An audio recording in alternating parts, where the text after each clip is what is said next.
오늘 말씀은 시편 113편 1절에서 9절입니다. 그래서 굉장히 중요한 말씀인데 문단 부분은 딱 두 부분으로 나눠집니다. 1절에서 4절은 높으신 하나님에 대해서 얘기하고 있습니다. 하나님은 이 세상의 어떤 존재보다 어떤 권위보다 높으신 분이시다. 하나님은 그보다 더 높은 존재를 생각할 수 없는 분이다라고 해서 중세 신학자인 안셀무스가 그렇게 정의를 내렸죠. 엄청나게, 그래서 우리가 그분보다 더 높은 존재를 생각조차 할 수가 없다. 그렇기 때문에 하나님은 지극히 높으신 분이시다라고 할 수 있어요. 근데 5절에서 9절은 낮아지신 하나님으로 나옵니다. 하나님께서, 높으신 하나님께서 낮아지셨다고 되어 있습니다. 왜 낮아지셨어요? 우리를 구원하기 위해요. 그래서 스스로 낮추자 천지를 살피시고 가난한 자를 먼지 더미에서 일으키시고 궁핍한 자를 거름더미에 들어 세워서 지도자들, 곧 그 백성의 지도자들과 함께 세우셨다. 이게 뭐예요? 가난한 자나 높은 자를 하나님께서 동일하게 존귀하게 만드셨다는 거죠. 그 다음에 임신하지 못했던 여자를 집에 살게 하사 자녀들을 즐겁게 하는 어머니가 되게 하시는 거다. 임신하지 못하는 여성이 어떻게 자녀들과 함께 할 수 있어요? 뭐 요즘이야 뭐 임신 좀 안 한다고 뭐 사회적으로 그렇게 불이익을 당하는 시대가 아니죠. 그쵸? 요즘은 뭐 일부러 애 안 낳잖아. 딩크족도 있고, 그치? 근데 옛날에는 애를 낳지 못한 여성은, 이혼 사유도 됐습니다. 한마디로. 예. 애를 낳지 못하는 여성은 결혼의 의무를 행하지 않았다고 이혼 사유까지 됐었던, 그래서 사회적으로 제일 핍박받고, 이게 저렇게 이혼을, 저렇게 임신을 못한 것은 네가 죄를 지어서야 라고까지 비판을 받던 시대였어요. 그런 시대에 임신하지 못하는 여자가 자녀를 즐겁게 하는 어머니가 된다는 것은 엄청난 전화위복이에요. 땅에 떨어졌던 나의 모습이 가장 존귀한 곳까지 올라가는 것을 말합니다. 이게 단순히 여성들이 임신을 했다 안 했다를 떠나서 우리의 모습이 어때요? 예수님께서 낮아지셨기 때문에 우리가 높아졌다는 거예요. 그럼 이건 뭘 얘기할까요? 뭘 얘기할까요? 누가복음 2장 11절에서 우리 14절 보면 네.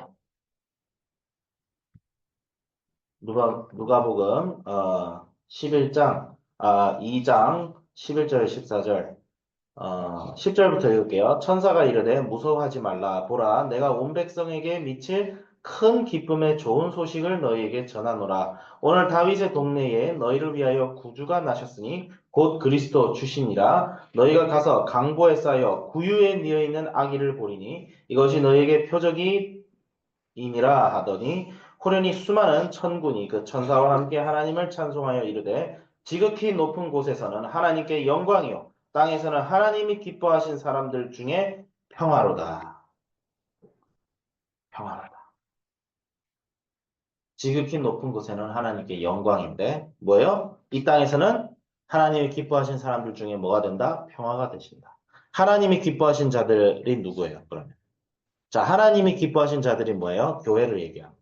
하나님의 기뻐하신 자들이 뭐예요? 예수님의 은혜로 우리가 예수님의 복음을 믿어 구원을 받은 사람들을 말하는 거예요. 네. 그럼 예수 안 믿는 사람들은 뭐 제외입니까? 아니죠. 예수 안 믿는 사람들에게도 예수님은 샬롬이 되십니다. 어떻게? 복음을 전함으로써. 그리고 복음을 믿는 교회가 이 땅의 빛과 소금이 됨으로써 세상 사람들에게까지 미치는 샬롬이 바로 예수 그리스도예요. 스포일러 당했죠. 시편 113편은 우리가 신약을 읽으면 이 시편이 뭘 얘기하는지 이미 스포일러가 다 당해 있어요. 우리는 이미 스포일러가 딱 나온 세대야. 이 구약 시대 백성들은 이 시편에서 얘기하는 그분이 진정으로 어떠한 모습으로 오시는지에 대해서는 잘 몰랐어요.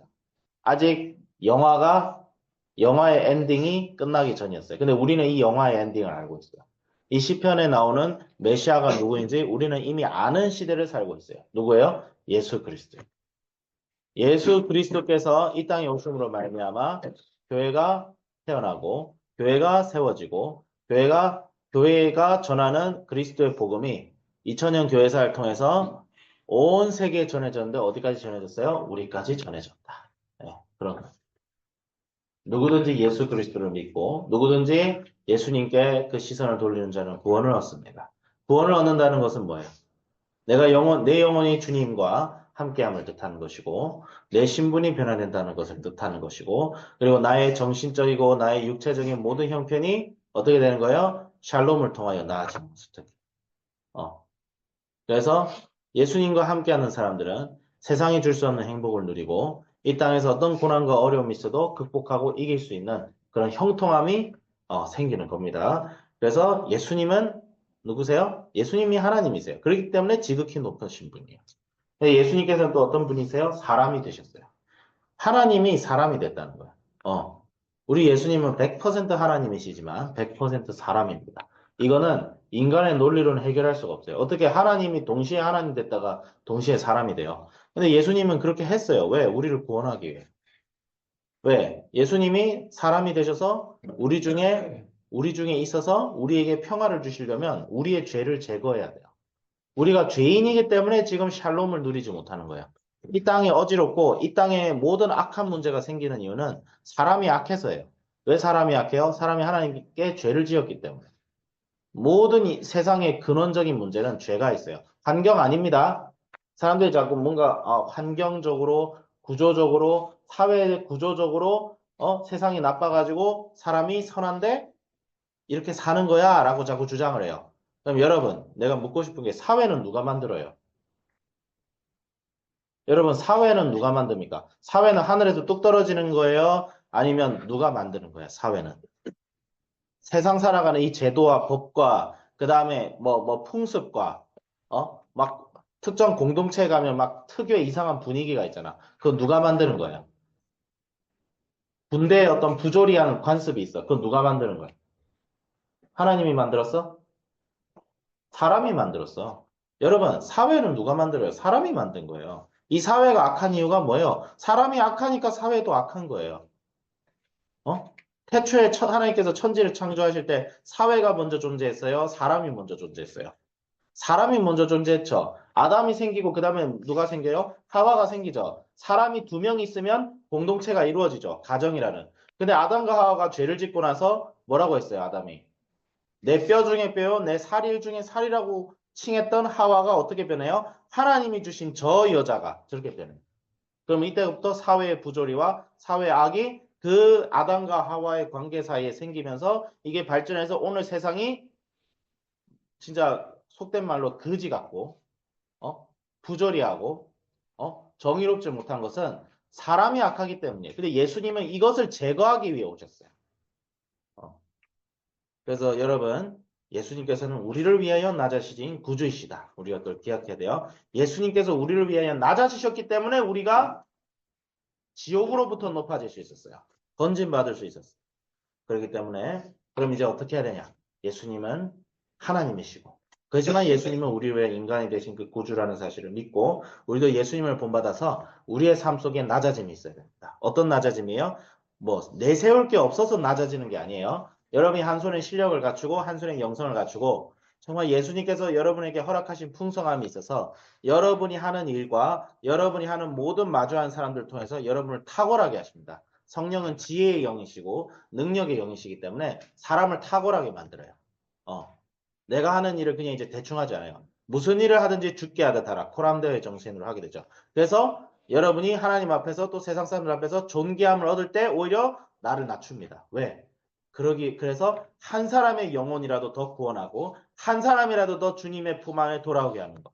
그래서 이 세상의 정의와 공의와 구제를 실천하는 길은 뭐예요? 예수 그리스도의 복음을 통하여 교회가 주체적으로 나아가고 또 믿는 자들이 각자의 영역에서 어떤 사람은 비즈니스, 어떤 사람은 직업을 통해서, 어떤 사람은 예술을 통해서, 어떤 사람은 정치를 통해서 자기가 속한 영역에서 빛과 소금이 되어 나가는 삶을 살아갈 때 세상이 더욱 주님의 샬롬으로 인해 큰 영향을 받게 되는 거예요. 궁극적인 샬롬은 바로 예수 그리스도의 십자가를 통해 구원을 얻고 예수님이 이 땅에 다시 오셨을 때 이 샬롬이 완성됩니다. 새하늘과 새 땅, 요한계시록에 나오는 궁극적인 승리를 통해서 백보자의 심판이 분명히 있죠. 왜? 하나님의 샬롬에 참여하지 못하는 그런 참 불쌍하고 그렇지만 자기가 받을 인과응보를 받을 그런 심판은 있겠지만 분명히 십자가의 구속의 그 샬롬의 그 평화의 궁극적인 완성은 예수님이 다시 오시는 것.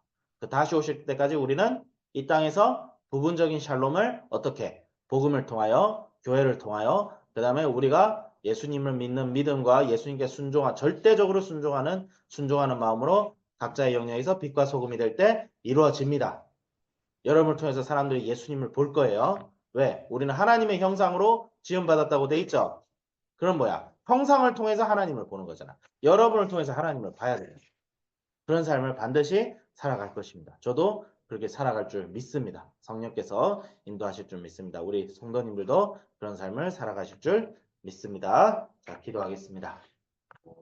하나님 아버지 주여 감사합니다. 주님 이 땅에 오셔서 저희들을 위하여 구세주가 되시고 정말 주님 저희들을 위하여 친히 그 죄악되고 허물어진 인간의 모습을 입고 오사 우리 가운데 계셔서 우리 중에 샬롬이 되시고 우리를 위하여 십자가에 달리시고 우리의 모든 죄를 짊어지시고 우리를 위하여 부활하사 우리가 하나님의 자녀가 되는 권세를 주신 예수님의 그 사역을 그분 당신의 그 놀라운 역사를 다시 한번 기억하며 나의 마음에 나의 심장에 피 묻은 그리스도의 십자가를 다시 한번 새기고 하나님 아버지의 복음과 진리를 가지고 오늘 예수님께서 아기 예수께서 아버지 친히 말구유에 니이셔 이 땅의 가장 낮은 자의 모습으로 오신 그 예수님을 기억하며 오늘 하루도 그리고 앞으로도 영원토록 주님을 기억하며 주님의 사랑을 실천하며 나부터 주님 예수 그리스도를 본받아 낮아지는 주님의 사람이 되게 하여 주시옵소서. 감사드리며 우주 예수 그리스도 이름으로 기도드립니다. 아멘.